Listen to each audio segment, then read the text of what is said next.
Hey, hope everyone's doing well.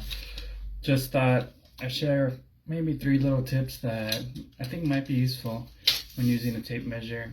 And I just thought that it's something that I kind of wish that somebody had shown me maybe when I was first starting.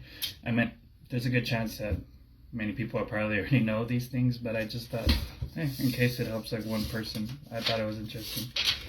One of the first things that I always thought that was kind of interesting was, so a lot of times people will be trying to measure something like, I guess you could say like in a corner, and they might be like, okay, well look, I have about that amount of curve and stuff, and you could kind of estimate kind of what it is. I know I've seen some videos where people try to stick like a paper clip or even a clothespin or something, or even put a card there to do it, but actually a lot of that isn't really necessary, because like when you measure everything, you could actually have your tape measure down and actually be able to measure the length between two things. And you might think, well, the tape measure is only going up to here, but actually every tape measure, let me see, about right here,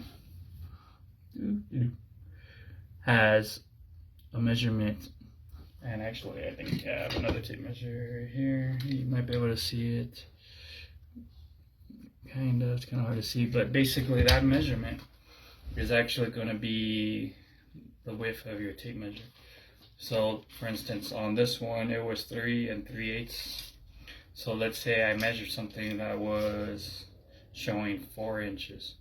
Well, then I would add the 3 3/8 to it, making it 7 3/8.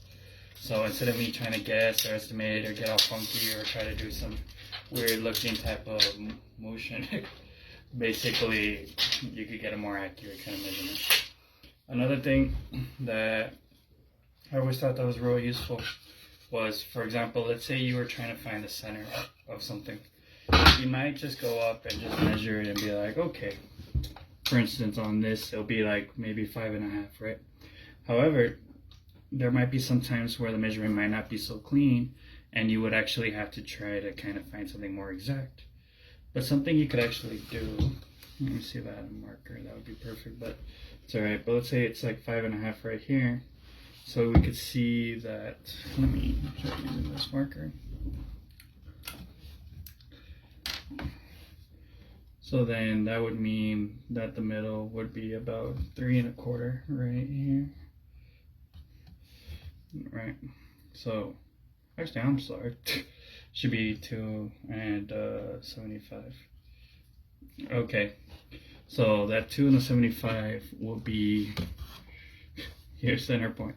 But let's say you didn't have, like I said, something that was an easy number to read. You could actually hold the tape measure, let's say at a diagonal. Let's see if I can get a better shot of this. And instead of holding it, you could find a measurement that's actually easier to tell. So let's say you find that 6 inches. Well, that 6 inches will actually show, okay, in the middle, that 6 inches will be 3. So that 3 will actually be your center mark. Let's see if you're able to see it. But it lines up with the dot underneath it. It's just kind of an easy little cheat way of being able to get the measure of, the middle of things. One other thing that I wanted to kind of point out was sometimes we're kind of wondering about the measurement, and we might wonder why this piece actually slides up and down. You might think, well, if it's changing, how do I know that it's going to be the exact measurement that I need?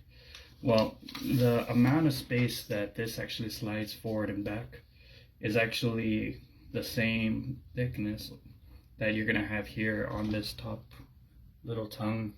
There's a proper name for it, just can't think of it. But so when you're pulling against something, this is actually going to be able to slide forward, and so you could trust that that's going to be the measurement you have.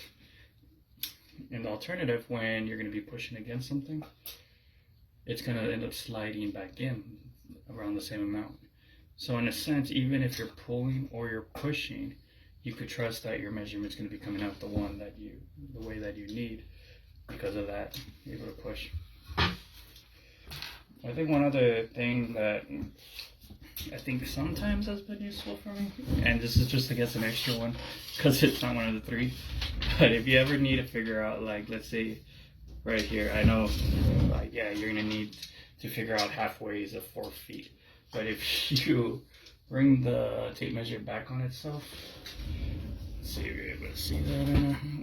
Yeah, it's kind of hard to see, but by doing that, the peak up here is always going to end up being halfway point between two measurements. Maybe you're not doing something that's so easy and you have some type of obtuse thing. Usually it's kind of a little tough because at the end you have that curve. So you are kind of estimating, but if you're just working on something like maybe something that doesn't need a lot of tolerance or something, if something just gives you a kind of an estimate, or if you're working off a long board, maybe you could get around halfways and then find the exact measurement afterwards. So that's pretty much it. Hopefully I wasn't all over the place, but hopefully that helps at least one person, and I guess hope you all have a great day.